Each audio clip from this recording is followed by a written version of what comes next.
to this live session brought to you by TalentSprint on the opportunity and preparation strategy for the SBI Clerks 2016 exam. I'm sure all of you are very excited about this notification released by the State Bank of India, which was a long awaited one, right? Like you all know, there was no notification for the SBI Clerks recruitment in the year 2015.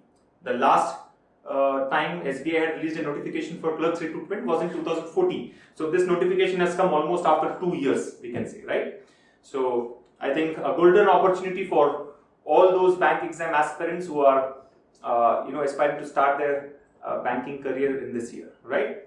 Now, before we actually get into what should be the preparation strategy and stuff like that, let us quickly look at the 5 important highlights of this SBI Clerks notification.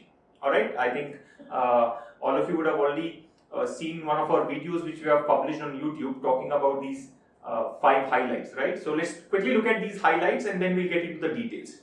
Now, highlight number 1, these are better jobs, right? If you observe, the notification this year says recruitment for junior associates in customer support and sales and junior agricultural associates in the clerical cadre.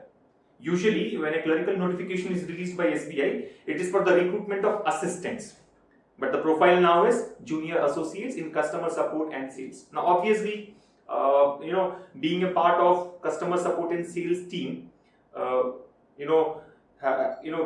improves your chances of growing in your career, right? Your career growth will be much faster when you're in such a department, because you all know that customer is key to any business, right? And with the growing competition these days, with lots of private banks coming in, even public sector banks like SBI and others have started revamping the whole structure, and they're working more on customer delight and customer support and sales, right? So you'll be working in that most important department of the bank, and hence this is definitely a better profile when compared to the usual assistants in the clerical cadre, right? So that's highlight number 1. Highlight number 2, more jobs. If you observe, the last time when SBI had released a notification for clerical recruitment, there were close to 5,000 vacancies, right? 5,092 vacancies to be precise, which was in 2014. But this year we have over 17,000 vacancies for the recruitment of junior associates in the clerical cadre. So clearly, it is more than 3 times the number of vacancies that were there last time, right? So a good opportunity again, right? Of course, like I always say, if you are serious about getting a job, if you are working really hard, number of vacancies doesn't really matter, right? You need one job and that is there for you.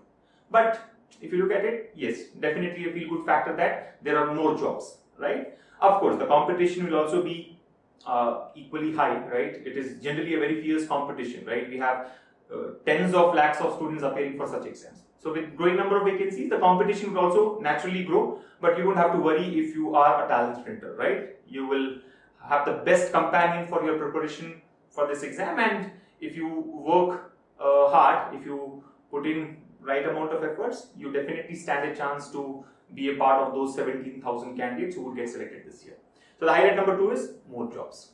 What is highlight 3? Highlight 3 is about the official language test which has been brought in this time, right? If you see, the notification says that there is going to be an official language test in this year's recruitment process. Now, what is this official language test? Basically, you know that being a junior associate in customer support and sales or a junior agriculture associate, you will be the face of the bank. You will be interacting with the customers on a daily basis, and hence you will have to be fluent in the local language or the official language of the state. You know that in clerical cadre, you can apply only for a particular state, unlike POs where it is a national level competition. Of course, here also it is a national level exam, but you are competing or you are applying for a particular state out of the listed states there, right? So you must know the official language of that state so that it is easy for you to interact with the customers. So the first time SBI in its clerical recruitment has brought in an official language test. Now what happens here is, when your mains exam is done, right, and candidates are called for the final selection, they would conduct an official language test, and obviously you have to qualify in this for your final selection.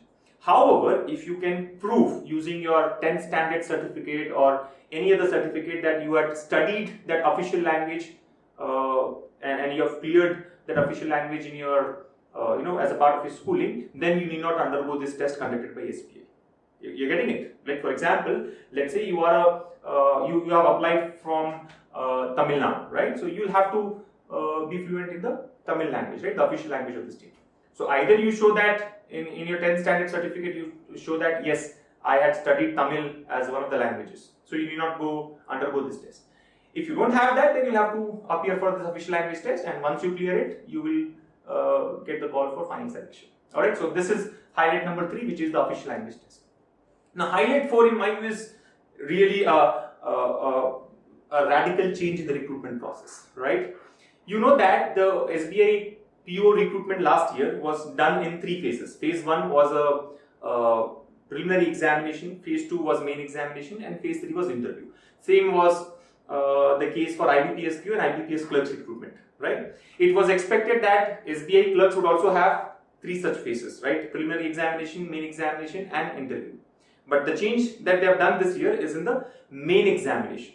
What is it? There are 4 subjects in main examination, right? We have quantitative aptitude, then we have reasoning ability and computer aptitude, English language, and general and financial awareness, right? General awareness and financial awareness. Now, usually there is a composite time given for attempting questions across all the 4 subjects. You can attempt any question from any subject, at your own convenience.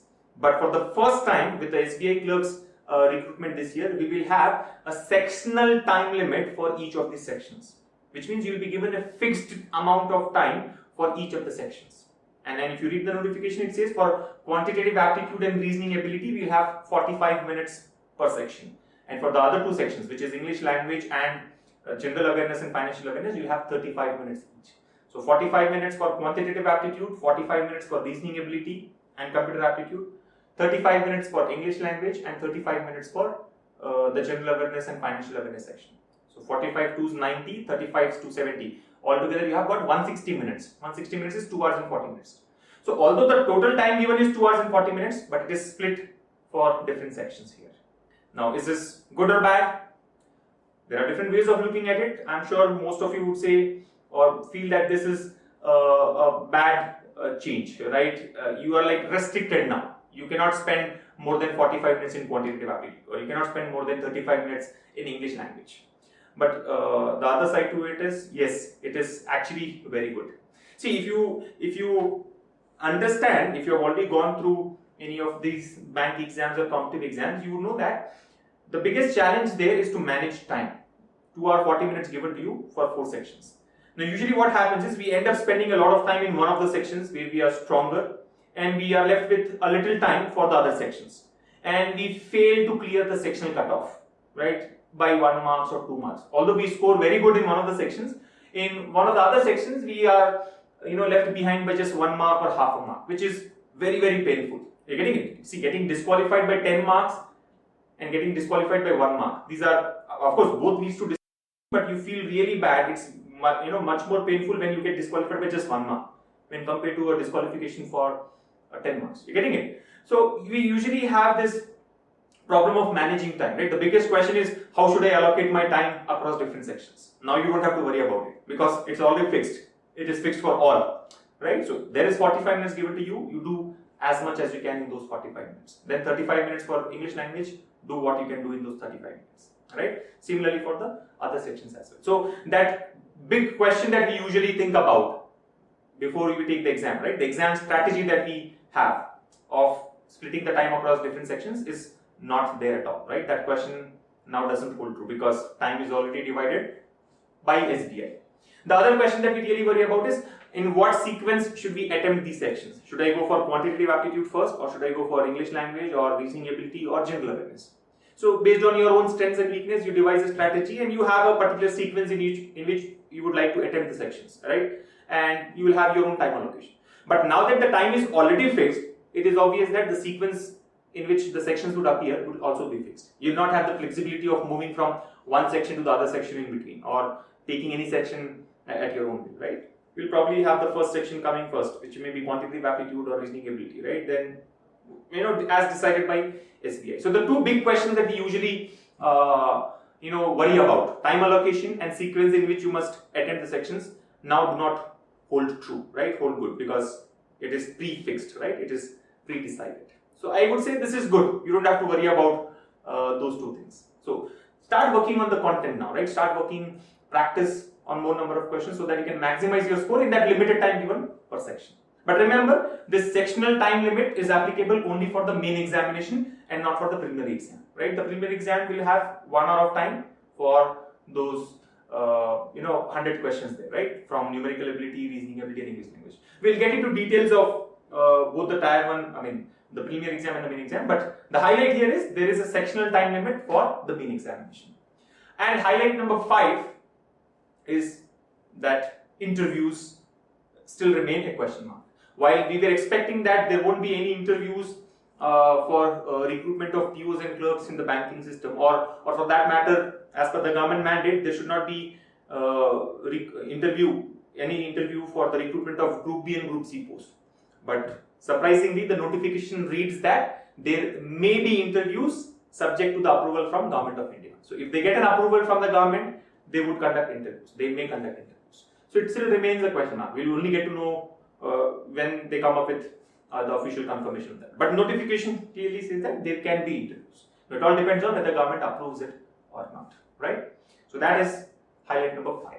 So quickly look at these 5 highlights. Highlight number 1, better jobs because it's a better profile. Highlight 2, more jobs when compared to any other notification of recruitment for clerical cadre in SBI. Highlight number 3 is the official language test, right? Highlight 4 is sectional time limit, which in my view is the most important highlight here. And number 5 is about the interviews there.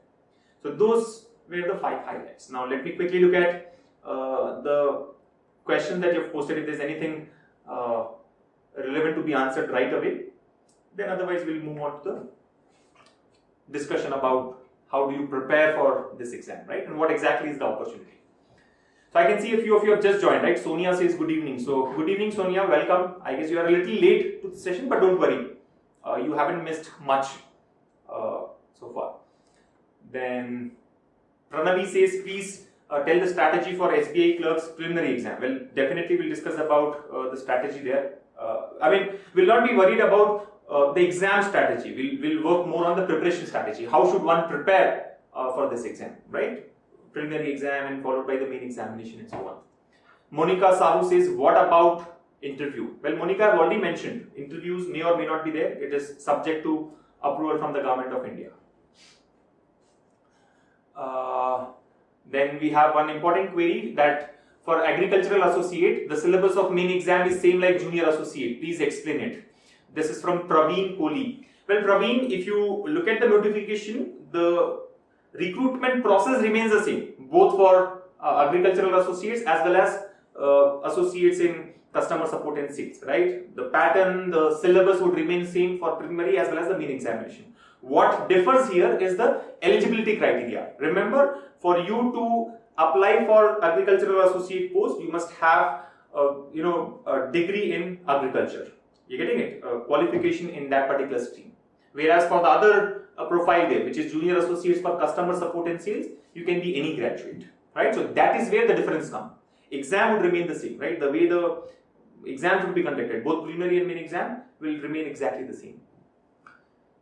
Then we have Lata Vaishnavi asking us, how many questions should we attempt in these exams? Okay, that is again an important one to be answered. We'll look at it as we move on into the session, right? Please suggest the strategy for prelims. We'll definitely look at it. What about the syllabus? Is there any change in it?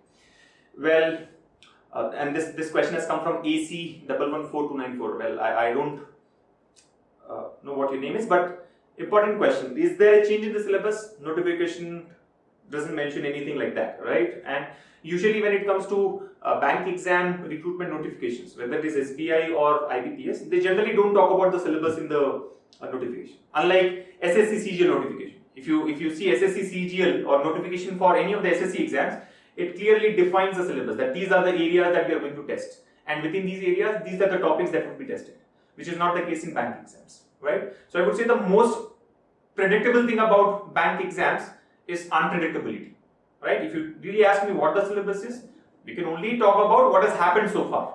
If they include a new topic this year, you never know, right? They may, right? If they change the question paper type, the question type, They may. We have no confirmation on that. You'll have to be prepared for the worst. I always say that you be prepared for the worst, which means you'll have to work hard a lot during your preparation. And you must go with the mindset that the most difficult questions would come in the exam, and you must be prepared for that. Right? If the paper is easy, it's good for you, and if it is difficult, not to worry. You are anyway well prepared. Right? So syllabus change or not, I cannot really comment on it. But what would be the syllabus? What kind of topics are tested? I'll definitely talk about as we move into the session further, right? Aman says, I failed to clear the IBPS clerks mains cutoff by just 1.5 marks. Is this positive? Well, that's a interesting point, right? He says, I failed IBPS clerks just by 1.5 marks. Is this positive? It depends on how you do it, how you take it, right? If you decide now that no, I will not write clerks exam, or I would not attempt bank exams now because I have disqualified, it is negative. If you take it positively, then it is positive, right? You have failed it by just 1.5 marks. Work hard, practice more questions, practice on more number of questions, and make sure that this time you qualify, right? Take it in a positive way. See, it's like, whether the glass is half full or half empty. It all depends on your perception, right? The way you look at it. I would say not to worry about it, right? That one more try, that extra effort, a little extra effort is what you need now. It is good that you came close, right? You have cleared the IBPS plus preliminary exam. So that is positive. Another positive angle is, you have come closer, right? 1.5 marks. But then there are students who have lost it by just half a mark also. So compared to that, it is a little negative. But don't worry. Take it positively, work harder, and I'm sure you'll clear the SBI Clerks main exam, right? The SBI Clerks recruitment process as such. You have the best companion with you. And I'm not saying this, our students say this, right? We've got a very good results from our students in IBPS PO, IBPS Clerks, and IBPS SO exams, right? We'll share more details about that later. So it is really a very good tool, a very good companion for your bank exam preparation. But you have to work hard, right? That is in your control. Then Majumdar says, is this job related to sales?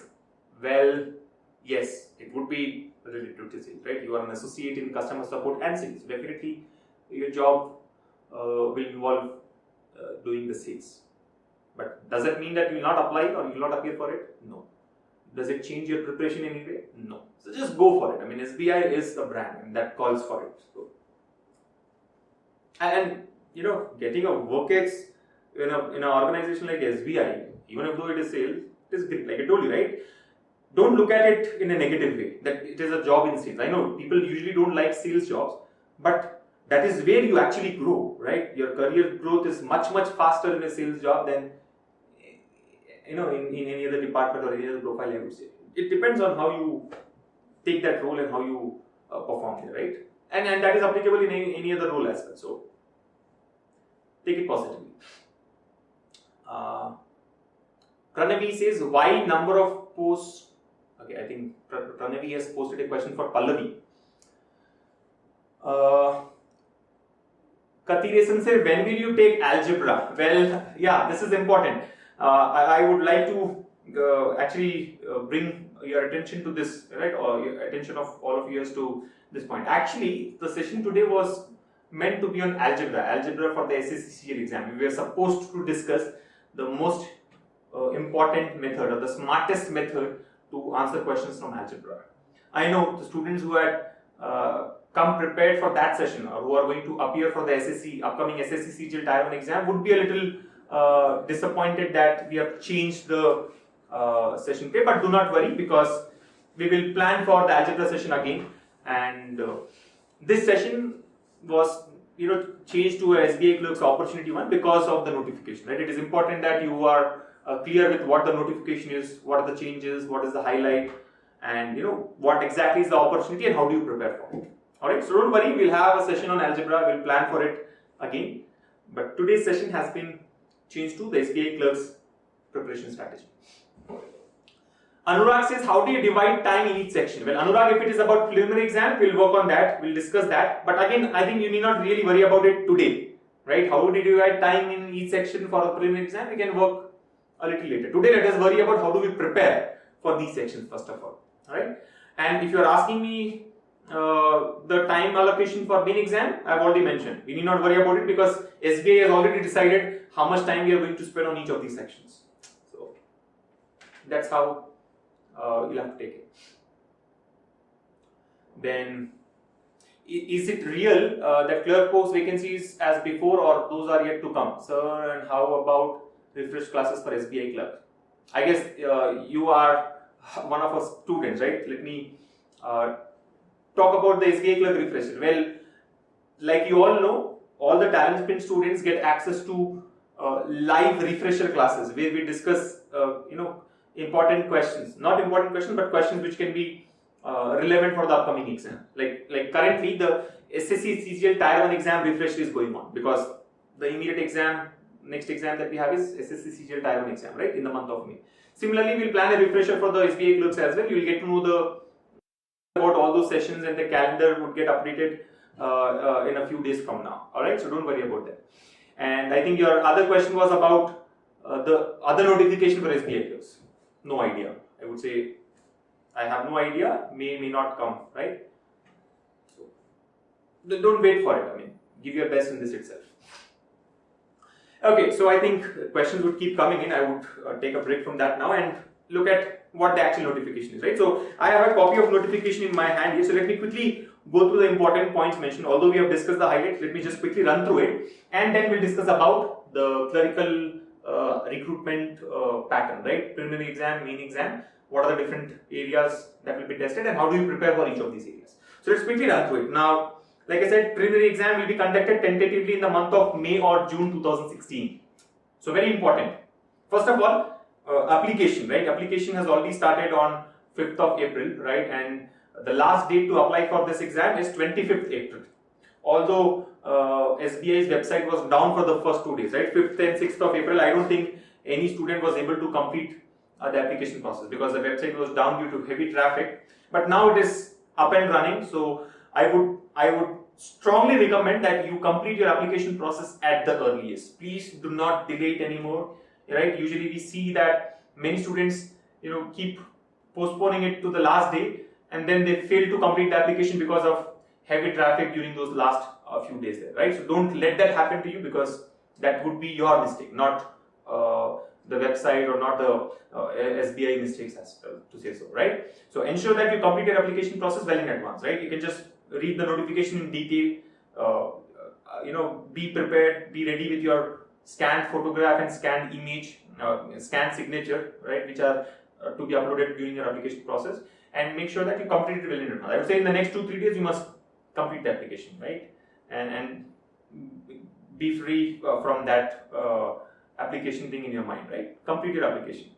Exam is tentatively scheduled for May, June 2016, right?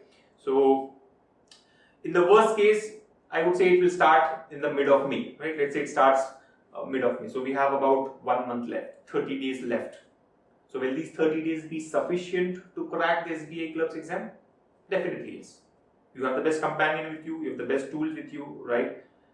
The program has got all, videos for all the topics relevant for these exams, lots of ebooks, online mock tests, and live doubts clarification sessions and live refresher classes which should come up for SBI Clerks exam as well. So you just have to put in right amounts of effort, right? Practice as much as you can, because these exams, if you ask me, are pure games of practice. The more you practice, the easier it gets, right? It's not about how much you know, it's about how much you can do in that limited time of 1 hour or 2 hours and 40 minutes. So for you to ensure that you attempt maximum number of questions, solve maximum number of questions in the exam, you'll have to practice a lot, right? The more you practice, the easier it gets.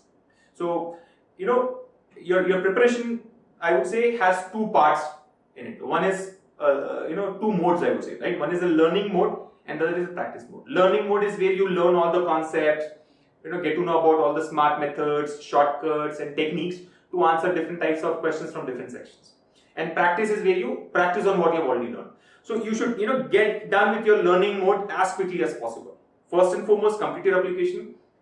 I'll talk about the syllabus anyway. So try to cover and finish off your learning part at the earliest, and then keep practicing till the date of your exam. Alright. So exam is tentatively scheduled May, June. We can only hope that it starts in June, but worst case, like I said, even if it starts in the month of May, somewhere in the mid of May, you have 1 month left, right? 1 month, close to 30 days left, and it would be sufficient, right? You can, really prepare well in this 1 month, provided you work hard, provided you put in right amount of. If you say I can work only 2 hours a day, will I be able to crack it? I don't know. It all depends on how much you already know.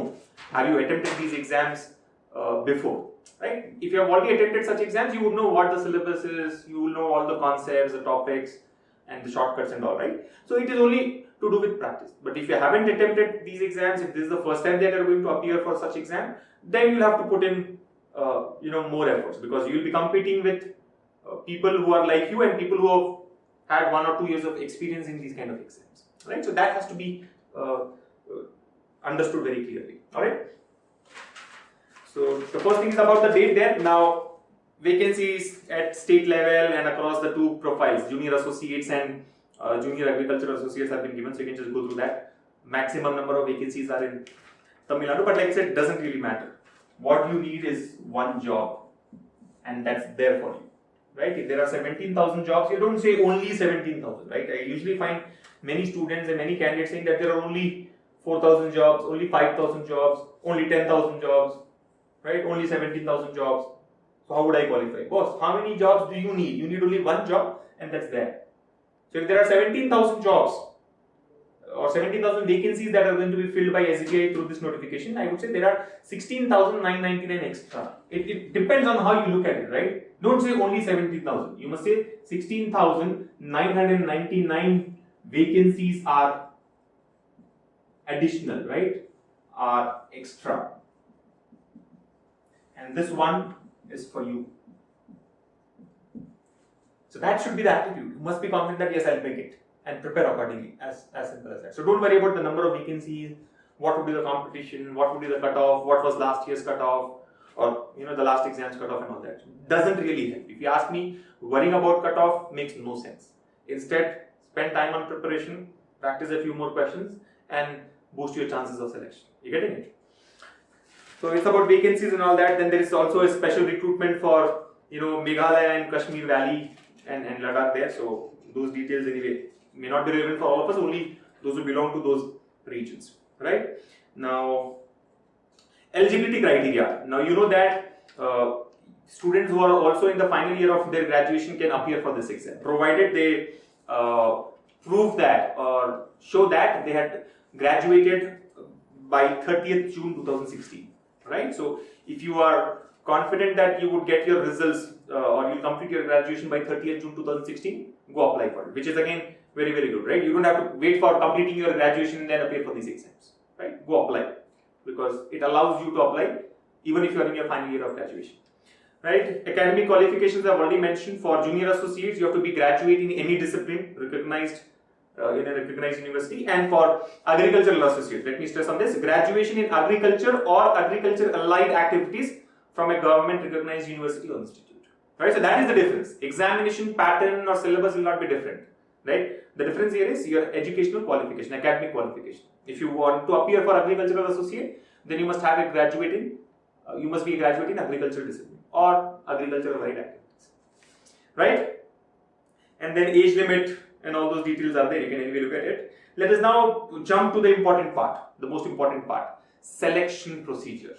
What is going to be the selection procedure? I have already briefed you about it. There are 3 phases, I would say. Phase 1 is preliminary examination, phase 2 is the main examination, and phase 3 is interviews, which is a question mark, may or may not be there. However, there will be an official language test, right? So basically they will verify your documents.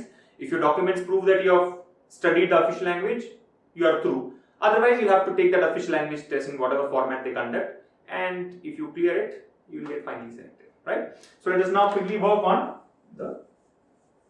look at the selection procedure in detail, which I'm sure is very, very important, right? So what is the selection procedure? Let us first look at the phase 1, right? The phase 1, which is a preliminary examination. Similar to actually what happened last year in SBI PO, IBPSQ and IBPS Clerks recruitment, right? 2 stages of examination, preliminary exam and main examination, right? Subjects are also similar. But a radical change which I mentioned earlier is the time allocation for the main examination, right? Sectional time allocation. So phase 1 here is preliminary examination is a preliminary examination.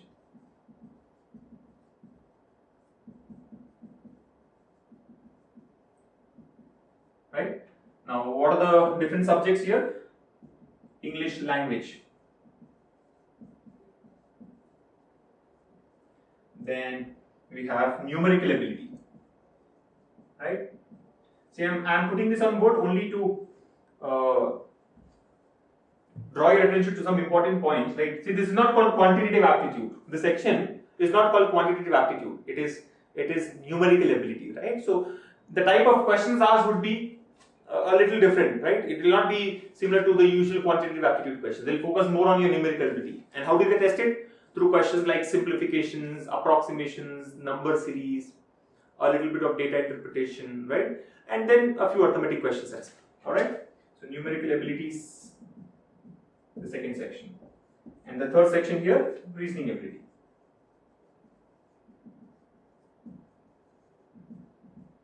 Alright, let's look at the number of questions. This is all kind of fixed, right? Last year also we had seen a similar structure for the other exams, right? IBPS PO, IBPS Clerks and SBI POs. 30 questions in English language and 35 each in the other two sections there. And marks is what? 30 marks, 35 marks and 35 marks. What is the time given? 1 hour, a composite time of 1 hour. So you have a 1 hour of time which is 60 minutes for attempting how many questions? 100 questions. And the maximum that you can score is 100 marks. You're getting it? A composite time of 1 hour. So that's about the preliminary examination. And this should be your focus, right? This should be your focus because this, in my view, is the most critical stage, right? If you have cleared the preliminary examination, then you have already come into that cream which is going to appear for the main exam. Of course, the competition there will be even difficult because you're competing with the best of the lot, right? Here, all those not so well prepared guys will get filtered out. You're getting it? Not so well prepared guys or guys who have not performed well will all get filtered out, right? Only the cream will go to the next round, which is main examination. So this is going to be very, very important, right? What are the sections? English language, numerical ability, and reasoning ability. Now this is going to be highly competitive because if you see the ratio, it is very, very tight, right? I mean the ratio between the number of questions and the time allotted. Only 60 minutes. 1 hour is 60 minutes to attempt 100 questions. Now you may say, how does it matter? When we have 200 questions, we have 120 minutes. So 100 questions, 60 minutes. The ratio is the same. But understand, if you look at it, 1 hour is like, it just passes away, right? I mean, when you have 2 hours of time, you will perform better. Although the number of questions are also doubled. But what kind of sections get added? General awareness and financial awareness. Where answering each question would take about 10 seconds. You either know the answer or you don't know the answer. You're getting it? But sections which takes a little longer, like numerical ability and reasoning ability, are there in preliminary exam as well. You're getting it? So, if you really look at number of questions to the time allotted ratio, it remains same for main exam and the preliminary examination. But this is going to be tougher when compared to the main examination. Right? Time management is very, very crucial. Right? It's very, very important that perform well. Now, what are the different topics which are tested under these sections? English language. Regular topics like finding errors, which is very, very important, right? A favorite topic which is tested in bank exams, all types of bank exams, right? Finding errors in the given sentences. Then fill in the blanks, questions based on vocabulary, right? Synonyms and now they may give you questions directly on vocabulary or indirectly on vocabulary. I mean, direct or indirect questions. Like sometimes we see that even in reading comprehension, questions based on vocabulary are asked. There's a word given and we have to identify the meaning of the word based on the context there, right? So you are tested on your vocabulary, you are tested on finding errors, spotting the errors, right? I mean your grammar is tested, I would say, basically, right? Then we have fill in the blanks, close passage. Close passage is where a passage is given with 5 or 10 blanks. It's not one single blank. There are 10 blanks or 5 blanks in one paragraph or one passage there. And options given to you. So you have to complete the paragraph by filling in the blanks, right? 5 marks question. Then reading comprehension, of course, is a part of any English language section on any of the bank exams, right? So these are the topics. So basically they test your grammar skills and your vocabulary, right? You have to work on both of these areas to maximize your score here, right? Now directly or indirectly, like I said, many questions are based on vocabulary. Of course, grammar is an important part. questions based on vocabulary. So what do you really do? See, there is a list of topics. For all those topics, we have videos. You can go through the videos, get to know the different types of questions asked. You will learn how to answer such questions. And then there is a lot of practice material. You can just go through that and practice enough number of questions, right? But what you have to do other than that is to work on your vocabulary. It is very clear, right, that students who have got a rich vocabulary, right, whose vocabulary is rich, will end up scoring more, right? Your vocabulary really helps you answer questions even which are not based on vocabulary sometimes, right? If you understand what I'm trying to say. So you have to ensure that from today onwards, right, from today onwards till the day of the exam, you try and learn at least 30 new words each day. You're getting it? Prepare and learn and start using it in your daily communication, right? These new words, right? And try to build your vocabulary. And how do you do that? Just do it on a daily basis. At least 20 to 30 words each day, right? Now, if you ask me what kind of words, I have no idea. Nobody will be able to tell up what words, because it's like the whole dictionary is there, right? Anything can be asked. But then, wherever you spot a new word, try to understand the meaning, right? Usage, more importantly, and use it in your communication. Otherwise, simply mugging it up is not going to help you, right? After 3 days, you'll forget what you learned today, right? After one more day, you'll forget what you had learned, what you'll learn tomorrow, and this would happen. So try to use it, right? Just learning it will not help. You must be comfortable in using it, and then you will be able to apply that vocabulary in the exam. So I would say most important when it comes to this English language section is to work on your vocabulary, right? Spend about half an hour to 45 minutes of time on your vocabulary. The best way to choose these words would be to read newspaper, right? Reading newspaper is very important. May not be relevant for the preliminary examination, but when you go for your main examination, right? Or let's assume that there is an interview as phase 3, you have to you have to be clear with all the recent happenings in the affairs in national and international affairs, right? And you cannot be doing that one day before the exam. You cannot get comfortable with all these things one day before the exam, right? So reading newspaper is again a very important part, although not relevant here, but main examination definitely. And if interviews happen, there also your general awareness would be tested, right? Your knowledge on current affairs would be tested. So what do? Make sure that you read at least one newspaper every day, one general newspaper every day, and preferably one finance newspaper every day. I mean, a business newspaper every day. One general newspaper and one business newspaper. Now, you need not read every news, every piece of news there. You should understand what could be important, what kind of questions are generally asked, and based on that, try to cover everything. Right? We usually start from the back, read all those news related to sports and page 3 and all that stuff. Don't do that, right? Get to understand what kind of questions are asked, right? And focus on that kind of news there. All right. So that will help improve your general awareness. That will help help you keep yourself updated with current affairs. And I'm sure you'll find lots and lots of new words which you have not heard of before when you read a newspaper on a daily basis. So find out those words, try to understand the meaning of it, and start using it. Right. So your vocabulary will improve, and eventually you'll also improve in your communication. Right. Because you'll be reading a lot of English stuff on a daily basis. So very, very important that you work on your vocabulary and read newspaper, right? Then look at this section, numerical ability. Now, important areas tested here are simplifications, approximations, number series. Then we have questions on data interpretation, right? We can expect 5 to 10 questions on data interpretation.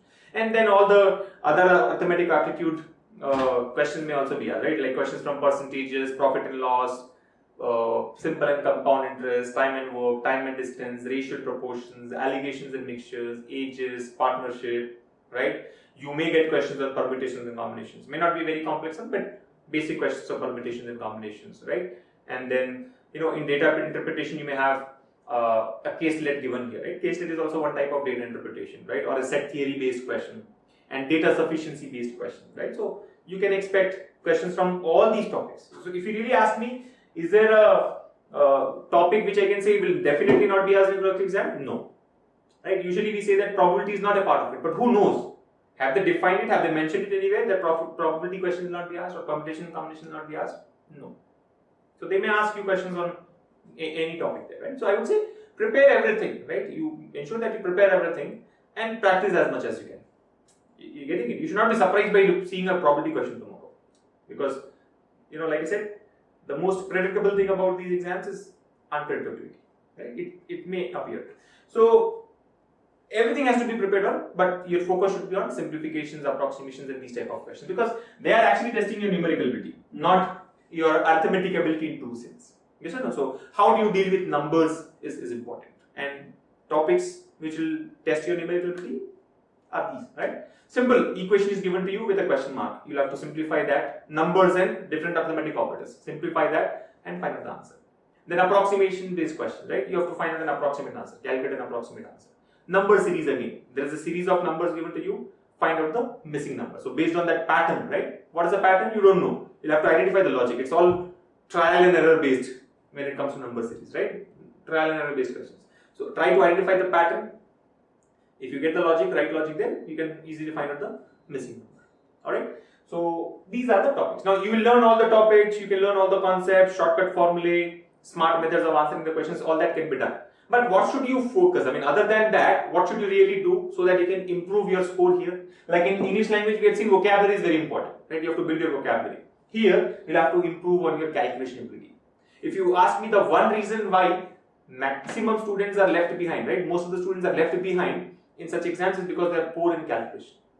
And the problem is not that you are not so strong in calculation. The problem is that we don't realize that we are not so strong in calculation. You getting it? The actual problem is not that we are weak in calculation. The actual problem is we think we know how to calculate. Like if I ask you, do you know how to multiply? I'm sure all of you would say yes. Do you know how to divide, add and subtract? Yes. But are we really doing it the right way? No. Most of us end up doing it on paper. Even simple calculations like let's say 72 into 49. Most of you would do it on paper. Right? I would say most of us would do it on paper. Yes or no? Honestly tell me. Just think of this, right? You have to multiply 72 with 49. You have to multiply 72 with 49. How many of you would have done this calculation on paper? Or how many of you would do these kind of calculations on paper? See, comment paper. If you do it on paper, comment. And be honest. Nothing, nothing to hide or conceal here, right? The question to all of you is, how many of you would do calculations like 72 to 49? Simple 2-digit multiplication, right? On paper. Say paper. If you do it on paper, say paper. How many of you do it mentally? Yes or no? See, Sonia says me. I do it on paper. And who else? Kathy says, yes, I do it on paper. There's some other discussion going on about some group and all that there, but I would suggest all of you focus it on the session here and make it fruitful, right? Try to make it fruitful. Look at Suman. I always do it on paper, and I think Suman, that is the reason we fail, right? We fail. Sweta, paper. Swagato Banerjee has given us a solution. He says, I'll use split and merge. Well, that's the way you do it, right? But look at Mahindra. Mahindra says on paper till date. Lalita says, I do it on paper. Anurag says, I do it on paper, right? And we have Santosh. Santosh says, I too do it on paper. So that is what you have to avoid, right? If you really look at it, the number of topics are very limited. The type of questions that are asked are very, very limited, right? It's not something where the syllabus is not defined. I mean, you know that, okay, these are the different types of questions that can come in time and work, or these are the different variety of questions that can come in time and distance, or profit and loss, or simple and component risk. So learning the SMART method is not difficult, but what is difficult, or what is that stage where we end up wasting a lot of time, is the calculation part, is the simplification part. And that is what you'll have to work on, right? So apart from learning all the concepts, apart from practicing on more number of questions every day, what you have to do on a daily basis is to spend time on numbers. What do? Practice, practice and practice. Think of 2-digit numbers. Think of two 2-digit numbers. Try to add, multiply, divide and subtract, right? Try to do it in multiple ways. Of course, there's a speed maths video that we have as a part of the learning program, which you can follow and get to know all these Vedic mathematics and speed math techniques that can help you do the calculations faster. But simply going to the video again is not going to help. I mean, that video alone is like 4 hours and 20 minutes. There are some 18 different techniques that we have discussed there. Like for example, how to find out cube root of a number in less than 2 seconds. For some of you, it may be like a, it is like a magic. But if you know the technique, you will understand that it is pure mathematics. But you should know it, right? I mean, how many of you are, many of us are actually ignorant, I would say. So learn all those techniques, speed maths techniques, and then apply them. Simply learning will not help. You'll have to spend time on that. practice and ensure that you're able to apply the right technique at the right time. Yes or no? In the exam, if you start thinking that, oh, I have solved this question, I have done it earlier, but what was that method? What was the formula? If you're unable to recollect or apply the right technique in the exam, then it becomes difficult. You're getting it? So for you to ensure that you apply the right technique at the right time, immediately, the moment you read the question, you should, this part of your body should make it up that, okay, this is what I'll do. For that to happen, you have to practice, right? So practice a lot of numbers. Other than the regular practicing previous papers, practicing on more number of questions from all the different topics, you have to spend time on calculations. Improve your calculation ability. 72 into 49 is not a difficult one, right? If you know the method or if you have practiced well on numbers, within no time, I would say within 3 to 4 seconds, you will say the answer is 3528. What is the logic? 3600 minus 70. Now don't ask me why 3600 minus 70. Basically, split and merge, like somebody had mentioned, split and merge. The 49 is not 49. We'll take 49 as 50 minus 1. So basically, 72 has to be taken 49 times. What do you mean by 72 into 49? 72 has to be collected 49 times. What are we trying to do here? Instead of collecting it 50 times, we first collect it 50 times and then give it back one time. This way, it becomes much easier to arrive at the answer. So collecting it 50 times is 3600. Now, how do you multiply with 50? That may be a question. Some of you may not be aware. How do you multiply a number with 50? Or how do you multiply a number with 5? On paper? Absolutely not. Any number when it has to be multiplied by 5 can be done in what? 2 seconds. Provided you know the right technique. Provided you see the number in the right way there. 72 into 5. How do you do that? Half of 72 multiplied by 10. See, this is the technique. What do you do? I'll just give you an example. Any number n, let's say, has to be multiplied with 5. Don't multiply with 5. Change the way you're looking at the number. I mean, that's what we try and discuss in that speed maths video, right? You have to change your approach. Most of us look at this 5 as 5, and that is what makes it complicated. This 5 is not 5. I would say 5 is 10 by 2. Or if you try to reposition it, it becomes n by 2 into 10. So basically, a number when it has to be multiplied by 5,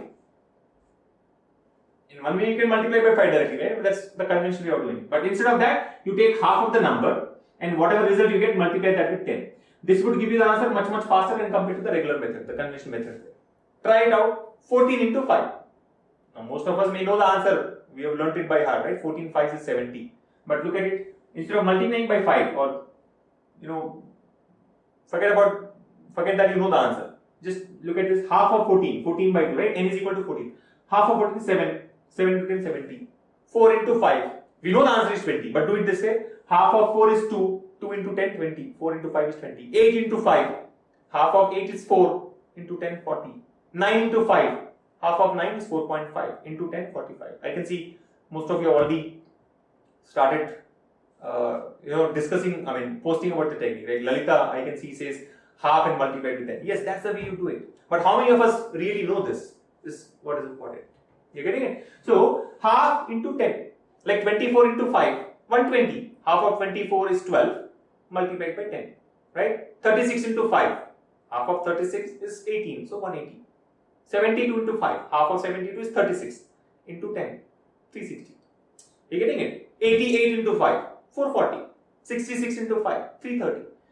Now just think of it. How many of you would have done this on paper when you were not aware of that technique? Let's say you are not aware of this. You'll do it on paper. There's no other way to do it. Now by the time you write that number 88 and 5 on paper, somebody who knows this technique will arrive at the answer. Are you in the competition? No, you're already out of the race. So that putting pen on paper for every single calculation, even for simpler calculations, is what you have to avoid. I don't say that every calculation has to be done mentally. I'm not saying that. Let's say the question is 762 into 491. Do it on paper. Again, doing it on paper also can be improvised, right? You can avoid all those intermediate steps and directly write the answer. Technique is there for that. We have discussed that in the video, right? So learn that and apply. But the point is, keep simple things simple. 72 into 49 is not complicated. We are making it complicated by doing it on paper. So 72 into 5 is 360. If 72 into 5 is 360, 72 into 50 will be 3600. That is the reason we took 3600 minus 72. What is the idea? 49 is not 49. 50 minus 1. So taking it 50 times will result in 3600. Minus 1. 72 into 1 into minus 1. Minus 72. So 3600 minus 72 will give you 3528. So this is what you have to work on, right? You should be able to multiply, divide, add and subtract simple numbers in a jiffy. But you have to really work hard, right? For you to do that in a jiffy in the exam, you'll have to spend a lot of time by practicing it. Alright? So I would say focus on your calculations, right? Improvise your calculation ability, right? Work on your calculation. Now, how do you do that? Spend at least 45 minutes per day, 45 minutes to 60 minutes per day on calculations, right?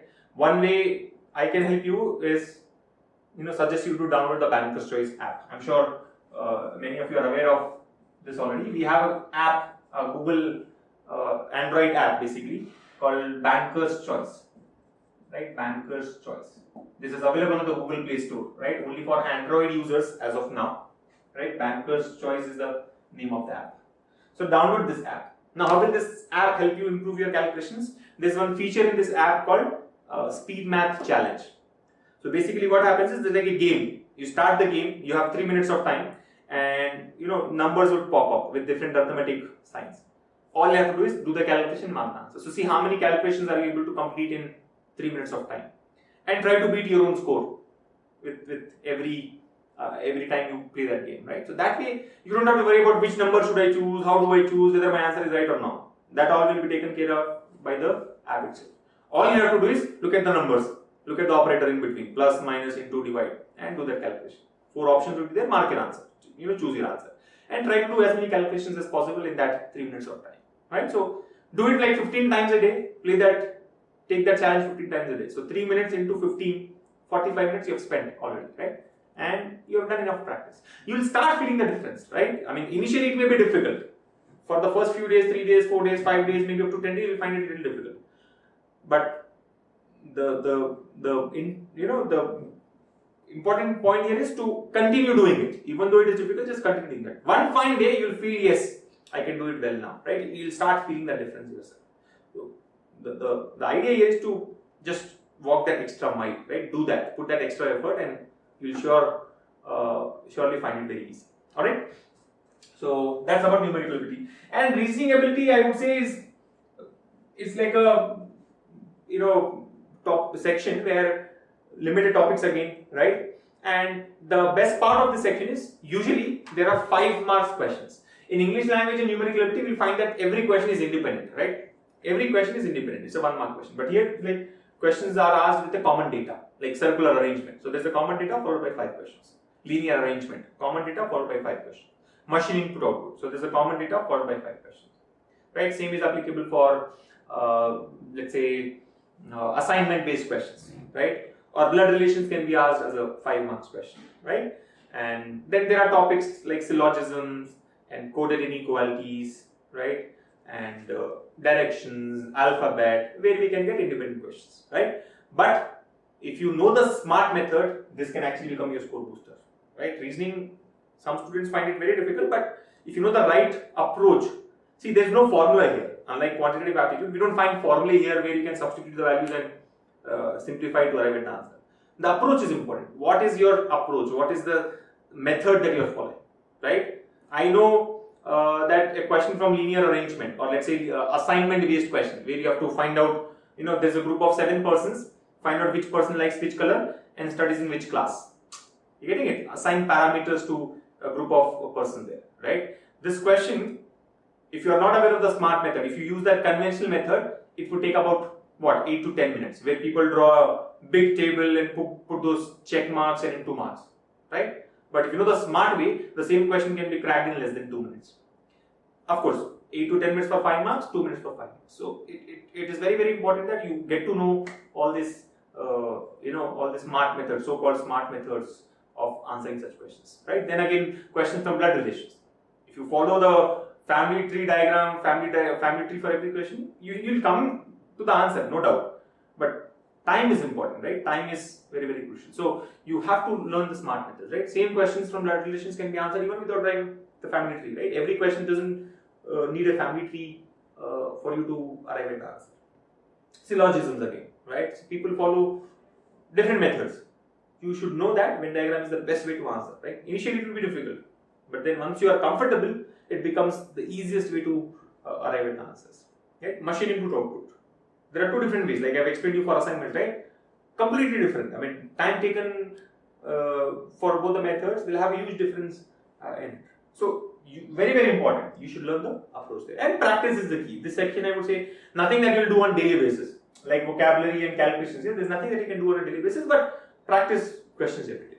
That has to be done in the other sections as well, right? So topics which are important here are arrangements, especially arrangements, right? Most important one I would say is arrangements, syllogisms, machine input output, blood relations, coded inequalities. And like I said, the best part is 5 marks questions. So it will take 2 minutes for you to work on the common data, and then within no time you can answer the 5 questions. Once you have worked on the data properly, completed the arrangement, or completed that sequence in which the machine input output works, understood that, it becomes very easy for you to solve the question, right? It just look at the table and mark the answer, look at the arrangement and mark the answer, right? So practice on that, learn those techniques and practice on that, okay? I think Swagato has got a question. Sir, in reasoning, non-verbal is in the syllabus or not? Well, I would say, I'm not sure. I mean, like I said, you cannot ask me for the syllabus. SBI doesn't define the syllabus like SSC, right? Staff Selection Commission.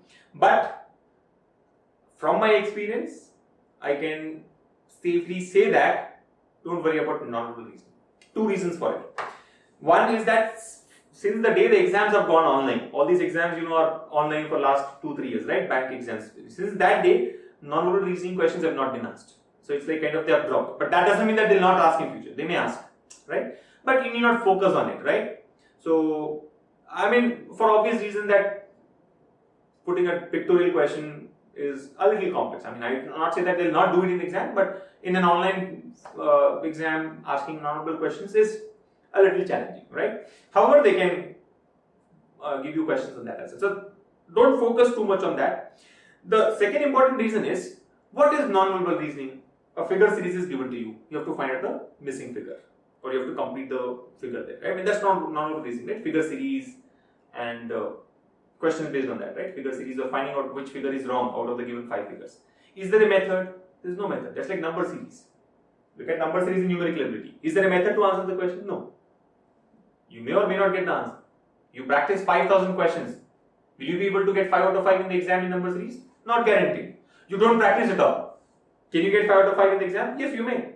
It all depends on getting that right idea at the right time, right? The logic is important. Trial and error. Purely trial and error based. If somebody says there is a definite method to answer numerical ability question, number series questions, he is fooling you. Let me be very, very clear with this. There is no method.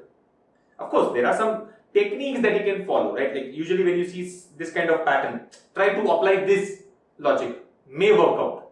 It's not a rule, but may work out. It can be made as complex as possible. Same applies to non-verbal reasoning questions in reasoning. So when there is no definite method, why do you worry about it? If it comes in the exam, give it a shot. 10 seconds. If you get it, well and good. Otherwise, just move to the next one and go to the next question.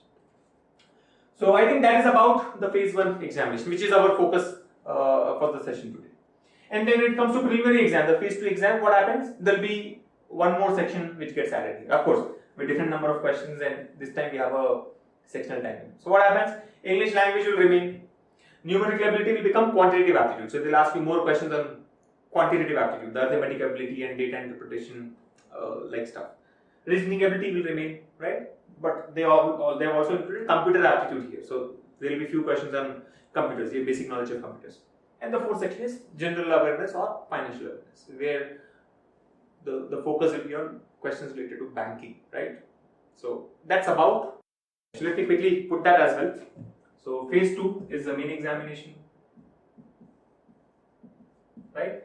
I mean the actual sequence given in the paper is different, but since we have already mentioned a few here, let me not work as per the sequence. So this becomes quantitative aptitude, or I can also call it quantitative ability.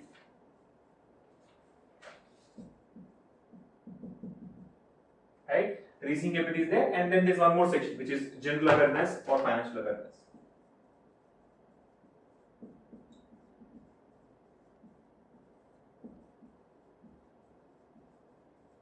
Right? Now the best part is the sectional time limit that we have. So how many questions? Now interestingly, 40 questions in English language. I mean, it's like you have to note all these points, right? Quantitative aptitude has got 50 questions. Reasoning ability and computer aptitude, right? I didn't mention that, right? Reasoning ability, and it will also have computer aptitude. How many questions? 50 questions. Right? And the last section will also have 50 questions. So how many questions altogether? 190 questions. As against the usual 200 questions. The marks, 40 questions will have 40 marks. 50 questions from quantitative aptitude will be your 50 marks. Here in reasoning ability and computer aptitude, though the number of questions is 50, the total marks allotted is 60. Now, how will that be distributed across questions from reasoning ability and computer aptitude is not known. You will get to know only on the day of the exam, I would say. Right? And this last section has got 50 marks. Right? Which is general and financial awareness. Right? So total marks 200, but total number of questions is 190. Do not really worry about that. Just leave it. Practice. I mean, just take it as 50 questions per section, 50 marks per section, and answer. Now, the most important part is the sectional time limit. For English language, like you can see, 35 minutes. English language and general and financial. So here we have 35 minutes. Quantitative aptitude is 45 minutes. Reasoning ability is 45 minutes. And general and financial awareness will have 35 minutes. So altogether we have got what? 90 plus 70, 160 minutes. 160 minutes is equal to 2 hours and 40 minutes. This is a big change in the recruitment, in the way the main exam is being conducted. Alright, so, but I would say good. No need to worry about time allocation. No need to worry about the sequence initial attempt. If you have practiced enough, if you know all the smart methods, you should be happy about it. Right? So nothing to worry about. Don't panic. What is this? How will it happen? And all that stuff. Right? Of course, you should practice an online mock test in a similar format. So our technical team is working to change the way mock tests are conducted. Right? We'll also have sectional time limit for each of the sections, and we'll show them in a particular sequence, so that you are not really surprised when you go in the exam. Right? You have tested yourself in a similar environment and similar format, so it becomes easy for you. Right? So we'll come up with that, no doubt. So that is it. Now, type of topics, the number of topics or type of questions, and what should be your focus on, all remains same for English language, quantitative aptitude, reasoning ability. Computers, like I mentioned, they don't ask you very high level questions, like basic questions from computers, right? You can just look at a few previous papers and get to know the level there, right? General awareness and financial awareness. Now, this, like I mentioned, you should not wait for your preliminary exam to get over to start working on this. General awareness and financial awareness should also be given equal importance from today itself, right? And that is the reason I said read newspapers, because if you see, we don't have enough time between preliminary exam and main exam. There will be at best 2 weeks. Now, can you really work and hard and get ready for general awareness in 2 weeks? No, that won't help, right? So don't wait for your preliminary examination result. Prepare as though you will get selected. I mean, that should be your attitude. So if you are confident that you will clear preliminary examination, you should also start your preparation for main examination from now onwards, from today onwards. Nothing new, right? I mean, first 3 sections remain the same. The only section that gets added is general and financial awareness, for which you have to read newspapers. No other shortcut, right? Practice is like discipline. You have to ensure that you are disciplined and read newspaper without fail. Don't just subscribe to a newspaper and create a stack of it, right? And then panic after the preliminary results are declared. Keep reading it, right? Keep reading newspapers, take current affairs test, right? And ensure that you are updated on a daily basis about current affairs. Okay? So I think that is about the main examination, and we'll discuss more once the preliminary exam gets over. We'll have these kind of live sessions on a weekly basis, so we'll meet again and spend a little more time on that. All right. So I think this brings us to the end of this session. We have largely covered everything about the preparation strategy. Right. I think more importantly, the highlights in the notification. Right. So take care of that. Go through the notification in detail, complete your application as early as possible, and start your preparation right away. Okay? Do not delay your preparation. Whether you apply today, or tomorrow, or after 1 week, that's okay. But start your preparation now, right? After the session gets over, you should start your preparation. Everything is available, right? Everything is available online for you. You can explore our TalentSprint bank exam preparation programs and get started with your preparation. I would say the best companion. And this is not what I say. This is what our students say. This is what our results speak loudly, right? Last year we had a open 54% students qualifying in preliminary examination. We are still collating the results for the final results that have been declared, so please don't ask me about the final results. We are working on that, trying to gather data. But preliminary examination, 54%. So I would say more than 1 out of every 2 students, or at least 1 out of every 2 students qualified. Now, I don't say that the credit goes to TalentSprint. Your hard work, your dedication, right? But you should have the right tool with you, right? That right tool is what is brought to you by TalentSprint. So you can explore our programs on talentsprint.com/bank. That is our website. Or you can also call us on our toll-free number, which I'll put it on the board, to know more about it, right? But I would say, irrespective of whether you join us or not, keep in mind what all I discussed, right, and work accordingly, right? That will really help you. So the website is talentsprint.com/bank, and toll-free number is 1-800-2000-916. So you can go to this website, explore about our products, and any queries you can call us on this number in the working hours and help yourselves, right? Now, I think that is about it, right? I would say, like I've mentioned, start your preparation at the earliest possible, and also enroll at the earliest possible, because we will be having special refresher sessions, right? Live refresher sessions for the SBI Clerks exam. Other than all the learning content, right? Live refresher sessions, which would start soon, keeping in mind that the exam is in the month of May or June, right? Tentative schedule in the month of May or June. So live refresher sessions would start soon. So if you want to make the best use of your companion here, you should join at the earliest possible, so that you don't miss on any of these sessions. Anyway, even if you miss, you'll have the recorded archive available for you, but attending it live is, has its own benefits. You can interact with us and get your doubts clarified if any there. Alright? And all those who have already joined our program, do not worry about the calendar and all. We'll upload and update the calendar within 2 to 3 days from now. Alright? Your refresher sessions would start. SBI for SSC CGL it has already started, right? SBI Clerks will also start, right?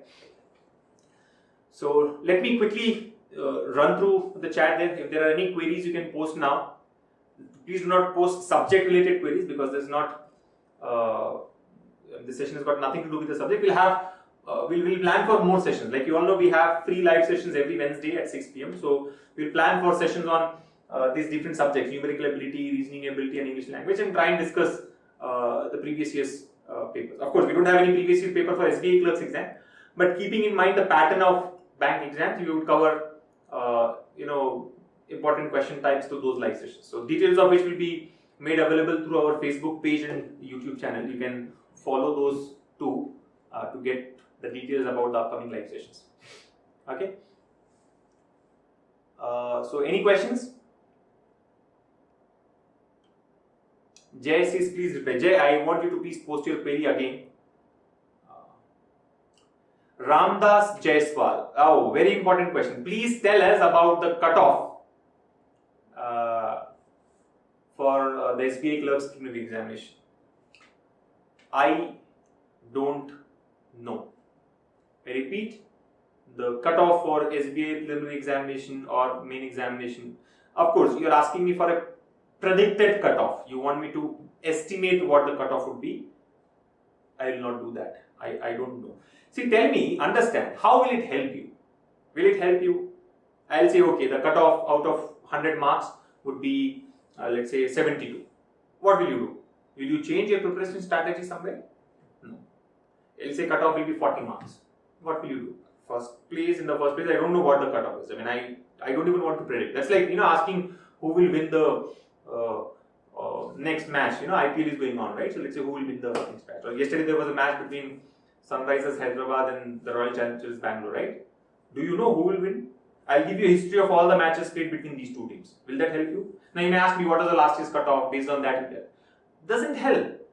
There have been many matches between these two teams, right? So can you just look at the history and tell me who will win the next match? Or how much will each batsman score? Which is like sectional cutoff? Or what will be the total score by a team? No. It all depends on what happens on that day. If you are not aware of this, let me tell you that cutoff is not something which is pre-decided. Cutoff is calculated only after the exam gets over, based on your performance, right? It all depends on how many students they want to call for the main examination, right? I mean, I think if I'm not wrong, it is mentioned somewhere in the notification that they'll be calling students in the ratio of 1:20 for the main exam. 20 times the number of vacancies subject to availability, right? So let's say if there are, we know that there are what, 17,000 vacancies. If there are 17,000 vacancies, how many people will be called for the main examination? 3,40,000 students. So out of all the number of students who appear, 3,40,000 students will be called for the main examination. So cutoff is not pre-decided. Cutoff will be decided based on the performance of this top 3,40,000. So please do not worry. That is not something which is in our control. What is in your control is your preparation. What is in your control is your performance. So focus on that. Cutoff will not help. Or still, if you insist, tell me what the cutoff is. The cutoff will be 90 marks out of 100 for the preliminary examination. Keep that in mind and start working. I would have actually said 100, but then I know you will get to know that I'm just giving some. The cutoff is not 90 actually. The cutoff will be 86.5 marks. 86.5 marks. Keep that in mind. 86.5 marks and start working accordingly. Okay, Anil Sidhu has got a question. He says, between online course and offline course from TalentSprint.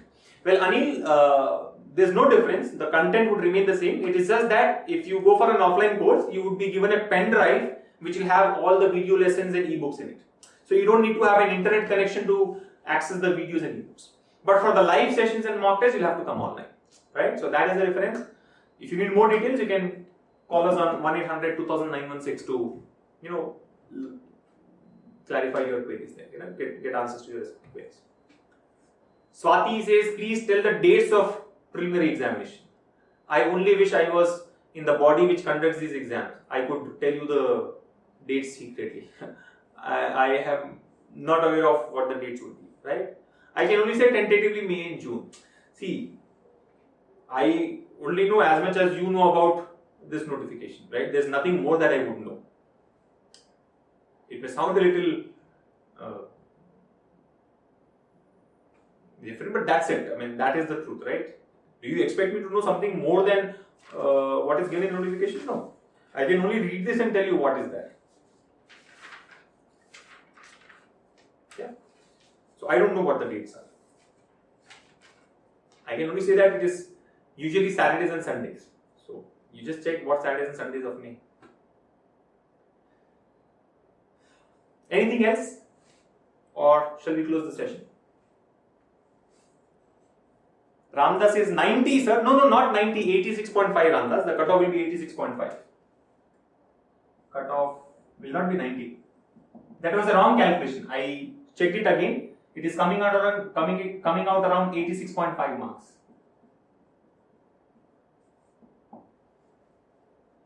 And I'm kidding. Seriously.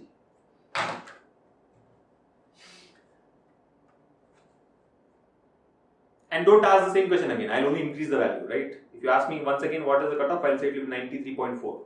It cannot be 93.4, but 93.5 or 94 for that. So don't worry. Worry about what is there in your control. That's it. What is there in your control? Your preparation and your performance. So complete your application process at the earliest and start your preparation right now. Alright? On that note, I would close this session. I wish you all very best for this examination, and I'm sure with true hard work and dedication, nobody can stop you from cracking these exams. Remember, practice is the only shortcut. So keep that in mind and keep practicing. We'll meet again for the next session, the details of which will be made available on our YouTube and Facebook channels. So please follow that and join us with your friends for the next session as well. Keep practicing. See you in the next session. Thank you. Hello everyone. In light of the State Bank of India recruiting for the Junior Associates and Junior Agricultural Associates in the clerical cadre, I'm here to assist you to apply for these two posts. Now, before I take you through the step-by-step procedure of how to apply, let's briefly touch on what the eligibility criteria is and some prerequisites. Now, for the Junior Associates post, graduation in any discipline from a recognized university or an equivalent qualification Hello everyone, I'm Rohit and I welcome you all to TalentSprint, India's leading career accelerator for youth.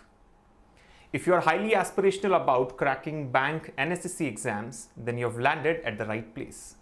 TalentSprint's online preparation programs for bank and SSC exams can help you crack these exams with 10 times more confidence and boost your chances of selection. These online programs comes with a video library which has videos covering all the topics across the different subjects of bank and SSC exams.